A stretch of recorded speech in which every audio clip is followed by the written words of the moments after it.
الحمدللہ رب العالمین والصلاة والسلام علی سید الانبیاء والمرسلین اما بعد فاعوذ باللہ من الشیطان الرجیم بسم اللہ الرحمن الرحیم۔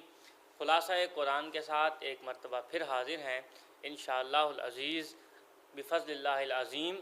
آج ہم 5ویں پارے کا خلاصہ سننے اور سیکھنے کی کوشش کریں گے۔ اس پارے کا آغاز ہوتا ہے، اللہ تبارک و تعالی ارشاد فرماتا ہے والمحصنات من النساء، یعنی وہ عورتیں جو محسن ہیں یعنی قلعے میں ہیں، جو محفوظ ہیں، وہ مامون ہیں۔ 5ویں پارے کی ابتدا میں محرمات قطعیہ کے تسلسل میں یہ بتا دیا کہ جب تک کوئی عورت کسی دوسرے شخص کے نکاح میں ہو اس سے نکاح کرنا بھی حرام ہے، یہاں تک کہ نہ فقط اس سے نکاح حرام ہے بلکہ اس سے دوستیاں گانٹنا بھی حرام ہے۔ اگر شوہر نے طلاق دے دی ہو تو عدت کے اندر نکاح اور واضح الفاظ میں نکاح کا پیغام دینا بھی حرام ہے، جیسا کہ ہم پیچھے سورۃ بقرہ میں ڈسکس کر رہے ہیں۔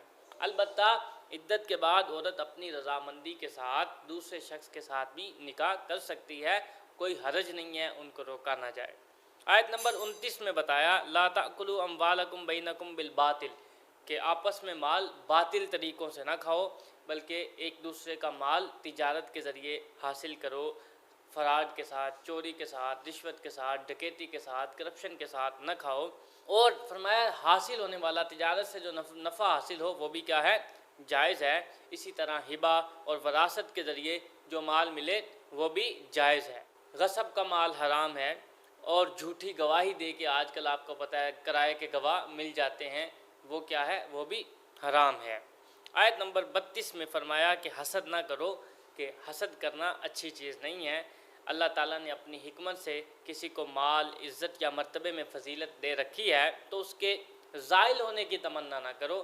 ہاں اگر تمہیں کرنا ہے تو رشک کرو، مولا سے دعا کرو، اور حسد حرام ہے۔ اللہ سے اس کے فضل کا سوال کرو، اللہ تو بہت بڑا ہے، اس کے پاس بے انتہا خزانے ہیں۔ وہ فرماتا ہے کہ میں تم سب کو اگر جو مانگو وہ دے دوں تو پھر میرے خزانے میں اتنی بھی کمی نہیں آنی، سوئی کے ناکے کے برابر بھی اس میں کمی نہیں آنی۔ اللہ نے فرمایا مرد عورتوں کے منتظم ہیں اور کفیل ہیں، تو ان کو قوام بنایا۔ اللہ نے ان میں سے ہر ایک کو دوسرے پر فضیلت دی، اور اس لیے بھی کہ مرد اپنا مال ان پہ سپینڈ کرتے ہیں، شوہر مہر بھی دیتا ہے، برائیڈل منی بھی دیتا ہے، بیوی بچوں کی کفالت بھی کرتا ہے۔ عورت شوہر کی اگر جو انسان نافرمان ہو تو اسے ناشزہ کہتے ہیں، ورنہ وہ صالحہ ہوگی، وہ قانتہ ہوگی تو وہ اچھی عورت ہوگی۔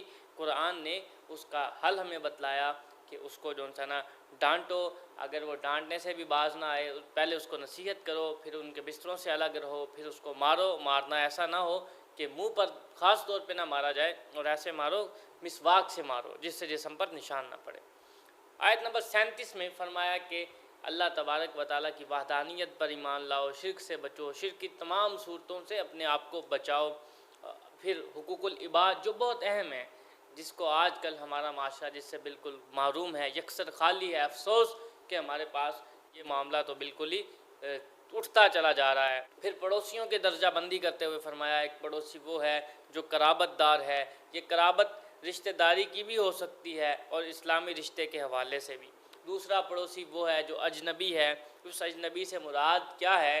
یہ کہ وہ شخص جو رشتہ دار نہ ہو، اور وہ بھی ہے جو کسی دوسرے مذہب سے، کسی دوسرے ریلیجس سے بلونگ کرتا ہو۔ اور تیسرا وہ جس کے ساتھ دفتر یا کارخانے میں، سفر میں یا کلاس یا مجلس میں قربت کا تعلق قائم ہو جائے۔ ان سب کے درجہ بدرجہ رائٹس ہیں، حقوق ہیں۔ آیت نمبر 37 تا 40 میں جب ہم جاتے ہیں تو پھر جیسا کہ ہم پیچھے کی کنجوسی کی، میزرلی نیس کی مذمت سنتے آ رہے ہیں، پڑھتے آ رہے ہیں، اور ریاکاری کی ممانعت ہم نے سورۃ بقرہ میں بھی یہی مضمون سنا، پڑھا، پھر آ گیا۔ فرمایا جس کو اللہ اور قیامت کے دن پر جو ایمان لایا ہے وہ بخل نہ کرے، اور وہ ایمان ریاکاری فرمایا وہ کرتا ہے جو اللہ اس کے رسول پر اور آخرت کے دن پر ایمان نہیں لاتا۔ اور یہ بھی فرمایا ان اللہ لا یظلم مثقال ذرہ، اللہ تو اس قدر منصف ہے، اللہ تعالیٰ اس قدر عدل فرمانے والا ہے کہ وہ تو ذرہ برابر بھی کسی کے اوپر فتیل کے برابر، نکیر کے برابر بھی ظلم نہیں کرتا، بلکہ نیکی کا اجر سبحان اللہ وہ دگنا دیتا ہے، اور برائی کا اجر اتنا ہی ہے، یعنی برائی کی سزا۔ اجر سے مراد یہاں سزا ہے۔ آیت نمبر 45 میں نماز کے چند مسائل بیان فرمائے، یعنی نشے کی حالت میں انٹاکسیکیٹڈ ہوں تو نماز کی طرف نہ جائیں، نماز کسی حالت میں چھوڑی نہیں جا سکتی نا، تو کسی مسلمان کو تو پتہ چلا کہ مسلمان کو ہر قسم کا نشہ چھوڑ دینا چاہیے۔ بعض ناگزیر صورتوں میں تیمم کی اجازت دی گئی، تیمم بھی رسول اللہ صلی اللہ علیہ وسلم کی امت کا خاصہ ہے، اس سے پہلے تیمم نہیں تھا۔ بے وضو ہو یا غسل واجب ہو، دونوں صورتوں میں تیمم کی رخصت ہے۔ تیمم کا طریقہ، تیمم میں نیت کرنا لازمی ہے، پھر ایک بار پاک مٹی پر ہاتھ مارے اور اس سے چہرے کا مسح کرے، اور دوسری بار ہاتھ مارے اور کونیوں سمیت دونوں ہاتھوں کا مسح کرے۔ سر کا مسح نہیں کیا جائے گا اور پاؤں کا مسح بھی نہیں کیا جائے گا۔ زمین کی جنس سے جو بھی پاک چیز ہو اس سے تیمم کرنا جائز ہے۔ آیت نمبر 46 میں یہودیوں کی ایک کبھی خصلت کا ذکر ہے، فرمایا یحرفون الکلمۃ عن مواضعہ، وہ کلام الہی کی تحریف کرتے ہیں، جیسے اللہ تعالیٰ معاف فرمائے ہر سال ان کی بک نئی ہو جاتی ہے، اس میں کچھ نئے احکامات داخل کر دیے جاتے ہیں، اور جب انہیں اللہ کا حکم سنایا جاتا ہے تو وہ کہتے ہیں سمینا و عصینا واسمع غیر مسمع، وہ کہتے ہیں ہم نے سنا اور نہ مانا، جبکہ مسلمانوں کا شعار کیا ہے؟ وہ کہتے ہیں سمینا و اطعنا، مولا ہم نے سنا اور مانا۔ اور وہ لفظ رائنا کو رائینا کہہ کے پکارتے تھے، جس کا مطلب تھا ہمارے چرواہے، نعوذ باللہ، یعنی اہانت آمیز معنوں میں اس لفظ کو استعمال کرتے۔ یہ ان کی اللہ کے رسول سے نفرت اور فطری خباثت کی وجہ سے تھا، اور وہ اسی وجہ سے اللہ تعالیٰ کی ان پر لعنت برستی رہی اور برستی تھی اور ہے۔ اللہ نے ان سے فرمایا کہ جس طرح تم کلمات الہی کو بگاڑتے ہو، اس کی سزا کے طور پہ ان نطمس وجوہا فنردھا علی ادبارہا، اپنی ان حرکات و سکنات سے باز آ جاؤ قبل اس کے کہ ہم تمہارے چہروں کو بگاڑ دیں۔ 48 میں فرمایا ان اللہ لا یغفر ان یشرک بہ، شرک کے سوا سارے گناہ معاف فرما دیے جائیں گے۔ شرک وہ یعنی کہ اگر مشرک ہی مرے، اگر مرنے سے قبل اسلام لے آیا تو انشاءاللہ اسلام سارے گناہوں کو مٹا دے گا۔ اس کے علاوہ جس کے لیے چاہے اس سے کم تر گناہوں کو اللہ معاف فرما دیتا ہے۔ پھر اہل کتاب اور بت، اہل کتاب بت اور شیطان یؤمنون بالجبت والطاغوت، جو اہل کتاب ہیں آج کل کے جو مشرک ہیں، پولیتھسٹ ہیں، اللہ پر ایمان نہیں لاتے بلکہ وہ ٹرینٹی کے قائل ہیں، اور کچھ تو ویسے ہی ازم کی طرف چلے گئے ہیں۔ قرآن نے بتایا کہ ختم المرسلین صلی اللہ علیہ وسلم سے اہل کتاب کی عداوت کا سبب آپ کو نبوت کا عطا کیا جانا تھا، حالانکہ اس سے پہلے ابراہیم اور آل ابراہیم کو اللہ نے کتاب، حکمت، بادشاہت کا اعزاز عطا فرمایا، وہ جسے چاہے نواز دے۔ پھر فرمایا کہ یہود کو ان کی نافرمانیوں کی پاداش میں جہنم کا سخت عذاب دیا جائے گا، اور جب ان کی کھالیں جل چکی ہوں گی، کلما نادجت جلودہم، اور جب ان کی کھالیں، اب دیکھیں بطور خاص کھال کا ذکر فرمایا، کیونکہ سائنس بھی یہ کہتی ہے کہ جو تکلیف ہوتی ہے وہ اس حص وہ جلد میں ہوتی ہے، تکلیف کی کا احساس، اس لیے وہ جل جائیں گی، انہیں نئی کھالیں دے کر عذاب جاری رکھا جائے گا۔ آیت نمبر 8 میں بہت اہم اصول بیان فرمایا، اس کو ترک کرنے کے سبب فرمایا امانتیں ان کے حقداروں کو دو، اور جب فیصلہ کرنے لگے تو انصاف کے ساتھ فیصلہ کرو۔ حکومت و اقتدار اور منصب اور عہدہ یہ کیا ہے؟ یہ بہت بڑی امانت ہے، اور کسی کے پاس کسی نے کوئی چیز ودیعت رکھی ہو، امانت کے طور پہ رکھی ہو، تو یہ بھی امانت ہے۔ رسول اللہ صلی اللہ علیہ وسلم سے دریافت کیا گیا کہ قیامت کب آئے؟ آقا نے فرمایا جب امانت اذا دجیت الامانہ، جب امانت کو ضائع کر دیا جائے گا۔ پوچھا گیا امانت کیسے ضائع ہوگی؟ فرمایا جب امت کی زمام اقتدار نہ اہلوں کے سپرد کی جائے گی۔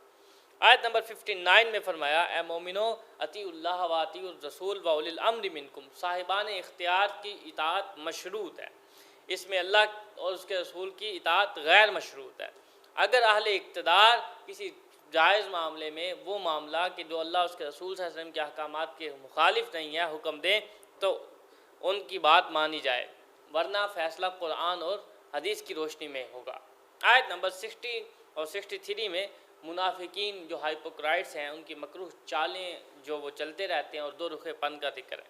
اس کے بعد اہل ایمان کے لیے ایک ایمان افروز نوید ہے، فرمایا ہم نے ہر رسول کو وما ارسلنا من رسول الا لیطاع باذن اللہ، اس لیے بھیجا کہ اس کو مطاع بنا کے بھیجا، اللہ کے اذن سے اس کی اطاعت کی جائے۔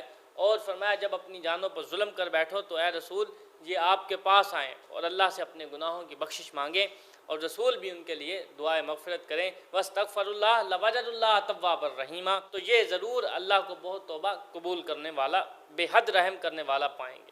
آج امت مسلمہ اگر پریشان حال ہے، آج بھی اگر ہم رسول کریم صلی اللہ علیہ وسلم کی بارگاہ پیکس نیاز میں ہم اپنے دکھڑے سنائیں گے، حضور سرور عالم صلی اللہ علیہ وسلم کی بارگاہ میں لوٹ آئیں گے، انشاءاللہ العزیز اللہ کی رحمت سے بے حد امید ہے، انشاءاللہ امید واسع ہے کہ ہمارے مسائل، مصائب، ڈیفیکلٹیز، آبسٹیکل، یہ ساری چیزیں انشاءاللہ ہم سے دور ہو جائیں گی۔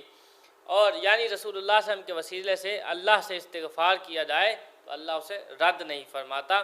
آج بھی مسلمانوں کو یہ وسیلہ حاصل ہے۔ آیت نمبر 65 میں فرمایا ایمان کی لازمی شرط ہے کہ رسول اللہ صلی اللہ علیہ وسلم کو حکم، قطعی حاکم تسلیم کریں اور آپ کے فیصلوں کو دل و جان سے تسلیم کریں۔ جب حضور نے فرما دیا سومو تصیحو، روزہ رکھو صحت پاؤ گے، جب میرے آقا نے فرمایا ہلاک ہوا وہ شخص جس نے رمضان پایا اور اپنی مغفرت نہ کروا سکا، اور جبریل امین نے اس دعا پر آمین کہا، تو وہ کس قدر بدبخت شخص ہوگا کہ جو رمضان کے روزے بھی نہیں رکھتا۔ اللہ اکبر، جو رمضان کے روزوں میں کوتاہی کرتا ہے اس کو سخت عذاب دیا جاتا ہے، تو وہ شخص جو رمضان کے روزے رکھتا ہی نہیں اس کا کیا ہوگا۔ تو آیت نمبر 69 میں فرمایا جو اللہ اس کے رسول کی اطاعت کرے تو وہ آخرت میں کن لوگوں کے ساتھ ہوگا؟ بہترین لوگوں کے ساتھ، منعم لوگوں کے ساتھ ہوگا، انبیاء، صدیقین، شہداء اور صالحین۔ اس کے بعد جہاد کے بارے میں احکام، ہدایات اور کامیابی کی بشارتیں دی۔ مسلمانوں کو خبردار کیا کہ ایسے عالم میں، ایسی حالت میں جب معاشرے کے کمزور لوگ، ویک پیپل اور کمزور عورتیں اور بچے مدد کے لیے پکاریں کہ ہمیں ظالموں کی بستی سے نکال دو، تو مظلوموں کی مدد کے لیے ان پر میدان جہاد میں آنا لازم ہے۔ ایسے کشمیر کے چیختے ہوئے بچے، ایسے برما کی بچیاں، اسی طرح چیچنیا میں جو مسلمانوں پہ، جو فلسطین میں مسلمانوں پہ ظلم ہو رہا ہے۔ آیت نمبر 76 میں اور اس کے بعد والی آیات میں بتایا کہ منافق موت کے خوف سے جہاد سے دور رہتے ہیں، لیکن موت سے کسی کو مفر نہیں ہے، موت تو آنی ہے۔ فرمایا اگرچہ تم کیا ہو فی بروج مشیدہ، محصول اور مضبوط قلعوں میں ہوگے تو موت پھر بھی آ جائے گی۔ منافق ہر کامیابی کو اپنی ہی طرف منسوب کرتا ہے اور ہر برائی کو رسول اللہ صلی اللہ علیہ وسلم کی طرف منسوب کر دیتا ہے، حالانکہ خیر و شر سب اللہ کی جانب سے ہے۔ کل من عند اللہ، اللہ تعالیٰ نے فرمایا رسول کہہ دیجئے یہ دنیا کا ساز و سامان بہت تھوڑا ہے اور اہل تقویٰ کے لیے بہترین گھر آخرت ہے۔ موت کے ڈر سے جو لوگ جہاد سے گریزاں ہیں، تم جہاں کہیں بھی ہو، فرمایا موت تم کو پالے گی اگرچہ تم مضبوط قلعوں میں کیوں نہ ہو۔ اللہ فرماتا ہے وہ قرآن میں غور کیوں نہیں کرتے؟ افلا یتدبرون القرآن ولو کان من عند غیر اللہ لوجدوا فی اختلافا کثیرا، اگر یہ اللہ کے غیر کے پاس سے آیا ہوتا تو اس میں الٹرنیشن ہوتا، اختلاف ہوتا، اس میں تضاد ہوتا، کنٹرڈکشن ہوتا۔ قرآن نے ایک اصول بتایا کہ حالت جنگ میں امن اور خوف یعنی فتح و شکست کے حوالے سے ہر سنی سنائی خبر کو پھیلانا نقصان کا سبب ہے۔ ایسے زمانے میں خبروں پر نگرانی کا اہتمام ہونا چاہیے کہ کس خبر کی اشاعت مسلمان کے لیے مفید اور کس کی اشاعت مسلمان کے لیے نقصان دہ۔ اسے آج کل کی اسلام میں سینسرشپ کہتے ہیں، اور جدید دنیا میں بھی حالت جنگ میں خبروں کی اشاعت سرکاری کنٹرول میں ہوتی ہیں، اس کا فیصلہ کرنا حاکم وقت اور وزارت دفاع کا کام ہے۔ آیت نمبر 86 میں ہم جاتے ہیں تو ہمیں سویلائزیشن سکھائی گئی ہے کہ معاشرتی آداب کیا ہیں، وہ میٹرز ایٹیکیٹس کیا ہیں۔ جب تمہیں کسی لفظ سے سلام کیا جائے وَإِذَا حُيِّيتُم بِتَحِيَّةٍ فَحَيُّوا بِأَحْسَنَ مِنْهَا، آپ کو معلوم ہے یہ ہمارا مدنی انعام بھی ہے۔ آتے جاتے گلی میں، گھر میں، ٹرین میں، بس میں، کار میں، جہاں کہیں بھی ہیں آپ لوگوں کو سلام کیا یا نہیں کیا، تو یہ قرآن نے ہمیں ضابطہ بھی دیا جب سلام کیا جائے تو بہترین جواب لوٹاؤ۔ شاید فرمایا کہ جب تمہیں سلام کیا جائے، السلام علیکم کہا جائے تو جواب میں وعلیکم السلام ورحمۃ اللہ کہو۔ زمانہ جنگ میں مسلمانوں کو کئی طرح کے لوگوں سے واسطہ پڑتا تھا۔ وہ منافق جو دل سے مسلمانوں کی تباہی کے خواہاں ہوتے تھے اور ناکامی چاہتے تھے، ان کے لیے فرمایا نہ تو انہیں اپنا دوست بناؤ، نہ ان کے ساتھ کوئی رعایت برتو، بلکہ ان کا قلع کما کر دو۔ اور دوسرے لوگ کچھ وہ تھے جو جنگ سے گریز چاہتے تھے، نہ مسلمانوں سے لڑتے تھے اور نہ اپنی قوم کی حمایت میں لڑنا چاہتے تھے، یا وہ ایسی قوم کے پاس چلے جاتے تھے جن کے ساتھ مسلمانوں کا جنگ نہ کرنے کا معاہدہ ہے۔ تو قرآن نے بتایا اگر وہ جنگ سے کنارہ کش ہو جائیں، مسلمانوں سے نہ لڑیں، مسلمانوں کو صلح کا پیغام دیں، تو مسلمانوں کو بھی ان سے تصادم نہیں ہونا چاہیے۔ منافقین کا ایک گروہ وہ تھا جو مسلمانوں اور اپنی قوم دونوں کے ساتھ امن سے رہنا چاہتا تھا، لیکن ان کی باطنی کیفیت یہ تھی کہ اگر ان کی قوم کی طرف سے مسلمانوں پر جنگ مسلط کر دی جائے تو وہ اس میں کود پڑیں، یعنی اپنی قوم کا ساتھ دیں۔ تو قرآن نے بتایا اگر وہ مسلمانوں سے الگ نہ ہوں اور مسلمانوں کو صلح کا پیغام نہ دیں اور موقع ملنے پر مسلمانوں کو نقصان پہنچانے سے اپنا ہاتھ نہ روکیں تو مسلمانوں کو بھی یہ حق ہے کہ موقع ملنے پر ان کا کلا کما کر دیں۔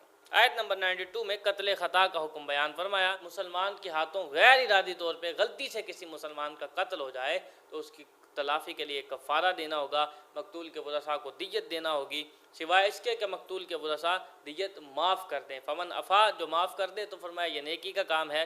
اسی طرح کسی معاہد قوم کا کوئی فرد مسلمانوں کے ہاتھوں سے اگر غلطی سے قتل ہو جائے اس کا حکم بھی یہی ہے۔ اور اگر کسی مسلمانوں ہاتھوں کسی دشمن کا کوئی فرد غلطی سے قتل ہو جائے تو اس کے لیے فقط کفارہ ہے۔ کفارہ مومن غلام کو آزاد کرنا، اور مومن ہونے کی شرط یہ کفارہ قتل میں ہے، باقی کفاروں میں مومن ہونے کی شرط نہیں ہے۔ جبکہ امام شافعی باقی کفارہ جات میں بھی کیا کرتے ہیں، جہاں قتل کا کفارہ دیا جا سکتا ہے، جہاں غلام کا آزاد کرنے کا کفارہ دیا جاتا ہے، وہ وہاں پر بھی مومن کی شرط لگاتے ہیں۔ اگر مومن غلام دستیاب نہ ہو، جیسا کہ اب دنیا میں غلامی کا رواج ختم ہو گیا اور اسلام کو بھی یہ قبول ہے، تو کفارہ 2 مہینے کے مسلسل روزے، شہرین متتابعین، یہ اللہ کی طرف سے توبہ ہے۔ قتل خدا کی دیت حدیث پاک میں بیان ہوئی، فرمایا 1000 طلائی دینار یا 10,000 چاندی کے درہم یا 100 اونٹ۔ قتل خدا کی ذیلی اقسام اور دیت کی تفصیل اگر آپ مزید جاننا چاہتے ہیں تو مستند فقہی کتب کا مطالعہ کریں۔ آیت نمبر 93 میں قتل عمد یعنی ارادی طور پر بے قصور انسان کی جان کو تلف کرنے کا حکم بیان فرمایا۔ تو اس میں ہمیشہ رہے گا کہ جس نے یقتل المؤمن متعمدا فجزاؤہ جہنم خالدا فیہا، وہ اس میں ہمیشہ رہے گا جب تک اللہ کی مشیت کا تقاضا ہو، مدت دراز تک جہنم میں رہے گا۔